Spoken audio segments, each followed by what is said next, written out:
Hello friends, welcome to சேசு சமையல் தமிழ். இன்றைக்கி நம்மளோட சேனலில் சின்னவங்கள்லேருந்து பெரியவங்க வரைக்கும் ரொம்பவே விரும்பி குடிக்கிற ரோஸ் மில்க் ரெசிபி தான் பார்க்க போகிறோம். ரொம்ப குயிக்காக ஈஸியாக செஞ்சு முடிச்சிடலாம். அடிக்கிற வெயிலுக்கு எல்லாருக்குமே சில்லுன்னு குடிக்கணும்னு தான் ஆசை வரும். அந்த மாதிரி நினைக்கிற டைமில் ரொம்பவே ஈஸியாக கம்மியான பொருட்களை வச்சு சூப்பராக வீட்டிலையே நம்ம ரோஸ் மில்க் ரெடி பண்ணிடலாம். அதுக்கு முன்னாடி நீங்கள் இப்போ தான் ஃபஸ்ட் டைம் நம்மளோட சேனலை பார்க்குறீங்கன்னா நம்மளோட சேனலை சப்ஸ்கிரைப் பண்ணி பக்கத்தில் இருக்கிற பெல் சிம்பிளையும் கிளிக் பண்ணிவிடுங்க. வாங்க வீடியோக்குள்ளே போகலாம். இப்போ இதுக்கு தேவையான பொருட்கள் என்னென்னு பார்த்துடலாம். பால், ரோஸ் சிரப், சர்க்கரை, இந்த 3 தான் வேணும். இப்போ ஒரு மிக்ஸி ஜாரில் நான் ஃபஸ்ட்டு ஒரு 1/2 லிட்டர் பாலை நல்லா காய்ச்சி ஆற வச்சு எடுத்து வச்சுருக்கிறேன். தண்ணி சேர்க்கலை. இப்போ இந்த பாலை நம்ம மிக்ஸி ஜாரில் சேர்த்துக்கலாம். இது கூடவே நான் ஒரு 150 ml அளவுக்கு ரோஸ் சிரப் எடுத்து வச்சுருக்கேன். அதையும் நம்ம சேர்த்துக்கலாம்.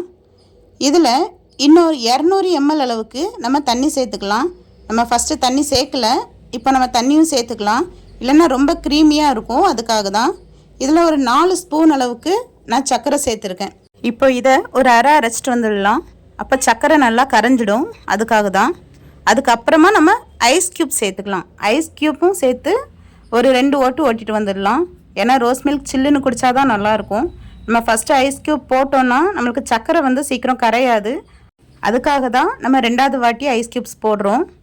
இல்லைனா நம்ம ஃபஸ்ட் டைமே கூட போட்டு அரைச்சிக்கலாம். இப்போ நம்மளோட ரோஸ் மில்க்கு ரொம்பவே ஈஸியாக சட்டுன்னு ரெடி ஆகிடுச்சு. வீட்லேயே நம்ம செஞ்சு நம்ம ஆசைப்படும் போதெல்லாம் குடிச்சிக்கலாம். நம்மளோட ரோஸ் மில்க் இப்போ சர்வ் பண்ணுறதுக்கு தயாராகிடுச்சு.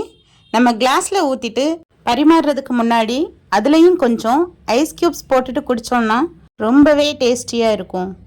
க்ரீமியாக குடிக்க ஆசைப்படுறவங்க தண்ணி சேர்க்க வேண்டாம். அதே போல் சர்க்கரையோட அளவையும் 1 ஸ்பூன் கம்மி பண்ணி சேர்த்துக்குங்க. அப்போது சூப்பராக இருக்கும். உங்களுக்கு இந்த ரெசிபி பிடிச்சிருந்ததுன்னா நம்மளோட சேனலை சப்ஸ்கிரைப் பண்ணி பக்கத்தில் இருக்கிற பெல் ஐக்கானையும் கிளிக் பண்ணி ஆளுங்கிற ஆப்ஷனையும் கொடுத்துருங்க.